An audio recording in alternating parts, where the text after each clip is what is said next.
कोळंबीची अशी healthy recipe तुम्ही कधी खाल्ली आहे का? ही रेसिपी तेलाशिवाय बनते.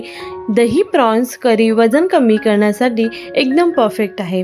तर hello friends, welcome back to my channel. तर फ्रेंड्स, आज आपण करणार आहोत कोळंबीची हेल्दी दही प्रॉन्स करी. तर फ्रेंड्स, मी आज मार्केटला गेले होते आणि मला चांगली फ्रेश अशी मस्त कोळंबी मिळाली. तर मी ते 200 ग्राम कोळंबी घेऊन आली आहे. जाडी आणि मस्त फ्रेश होती, ताजी. तर इथे मी घेऊन आले आणि म्हटलं चला आज काहीतरी वेगळं, डाईटसाठी वेगळं काहीतरी करूया.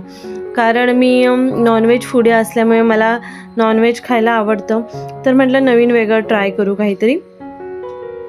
तर इथे मी प्रॉन्स घेतलेले आहे आणि आता आपल्याला साफ स्वच्छ करून घ्यायचे आहे.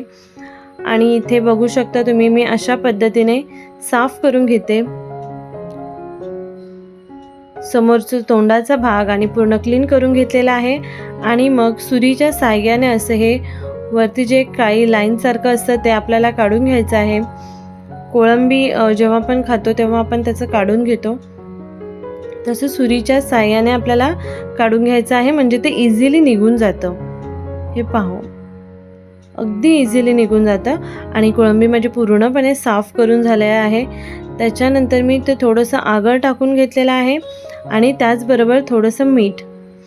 अर्धा तास इथे मॅरिनेट करायला ठेवून दिलेलं आहे. आणि त्याच्यानंतर मी आता हे बॉईल करून घेणार आहे.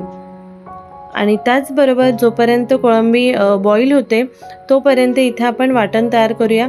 इथे मी 3 चम्मच इतकं दही घेतलेलं आहे. इथे आपल्याला फ्रेश दही यूज करायचं आहे, जास्त आंबट असलेला नको.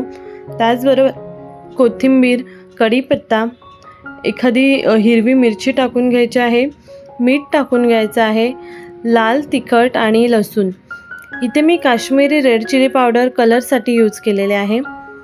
आणि आपल्याला विदाऊट तेल फक्त पॅनमध्ये आपल्याला ही ग्रेव्ही टाकून उकळून घ्यायची आहे 2 मिनटं. इथे आपल्याला अजिबात तेल यूज केलेलं नाही आहे. तर इथे 2 मिनटं आपण बॉईल करून घ्यायचं आहे. तर फ्रेंड्स, तुम्हाला जर माझ्या रेसिपी आवडत असतील तर प्लीज प्लीज प्लीज लाईक करा, कमेंट करा आणि नक्की शेअर करा. तर इथे मी आता कोळंबी जे आहे ते मी टाकून घेते आणि अजून 2 मिनटं आपल्याला शिजवून घ्यायचं आहे. आणि आपला कोळंबी मसाला जो आहे, दही प्रॉन्स करी जी आहे ती रेडी आहे. तुम्ही पाहू शकता, खूप यम्मी आणि टेस्टी लागते. मी इथे नाचणीच्या भाकरीबरोबर घेतलेली आहे. तुम्ही चपातीबरोबर, ब्राऊन ब्रेडबरोबर सुद्धा खाऊ शकता. तर फ्रेंड्स, अशाच पद्धतीने पुन्हा भेटूया आपण नवीन छान आणि टेस्टी व्हिडिओमध्ये. जर तुम्ही माझ्या चॅनलवरती नवीन असाल तर प्लीज चॅनल सबस्क्राईब करा. बाय बाय, पुन्हा भेटू.